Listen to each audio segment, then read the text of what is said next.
Breaking news overnight. 2 Bellevue apartments were heavily damaged in an overnight fire, and an entire building is now displaced.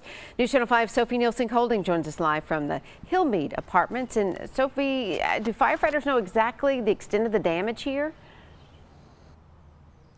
They said there are about 3 out of these 8 units in this building with heavy fire and smoke and water damage. You can actually see where some of that foam is on the ground, and then up at the window, some of the blinds look like they're melted. This is at the Hillmead apartment complex, and this entire building was filled with smoke, lots of smoke damage. The power had to be shut off, so nobody can return to sleep here tonight. Fire started on the bottom right floor and it spread. According to firefighters, there was heavy smoke and flames when they arrived.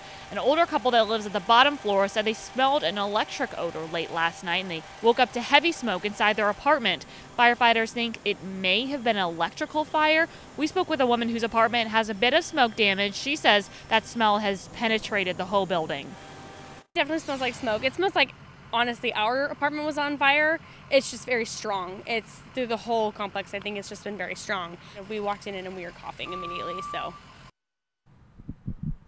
The residents were allowed to go back inside to see if they could get any clothes or personal belongings because they're going to be staying in hotels for at least tonight. Investigators are going to be coming out here a little later this morning to check out the electrical workings of this apartment complex, of this unit, to see if that is what caused this fire. Reporting live in Bellevue, Sophie Nielsen-Holding, News Channel 5.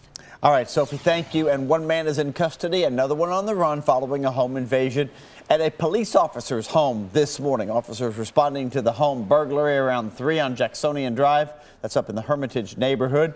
Police dogs tracked one of the suspects down and helped officers get that suspect into custody. But another person remains on the run. A Harley-Davidson motorcycle and several dirt bikes were stolen during that burglary. We're also told the family does have some home surveillance cameras. As soon as we get a hold of that video, we'll post it on Facebook so you can have a closer look and maybe help police track down that suspect. Police looking for the person behind a weekend shooting that happened outside of a bar in Antioch. An argument broke out at the Thirsty Turtle bar. It's around the green lighting right there. It's on Bellevue Road. Several people kicked out, but they kept on fighting in the parking lot. Then someone pulled out a gun and shooting started. Police did not find any victims. However, a man later showed up at the hospital with a gunshot wound to the chest. He is expected to be all right. A couple of cars and even a business were hit by stray gunfire. Metro Police looking for the man who shot a woman in the leg. Now, this happened Saturday night along Bellevue Road. The woman went to Skyline Medical Center with a non-life-threatening injury. Police said the suspect was last seen driving a white Dodge Caliber. We're told that shooting is apparently domestic related.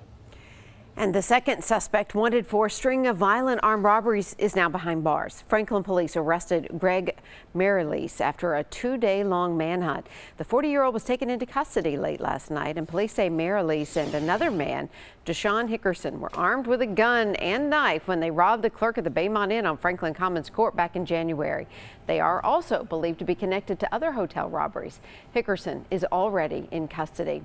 And the Tennessee Highway Patrol is investigating a crash that sent a woman to the hospital. It happened in Les Casas near Canesville Pike yesterday. Authorities say only one car was involved, and we do know the woman was ejected from the vehicle. She was taken by life flight to Vanderbilt Medical Center, but her condition is not known this morning, and it's unclear what caused the crash. Rebecca?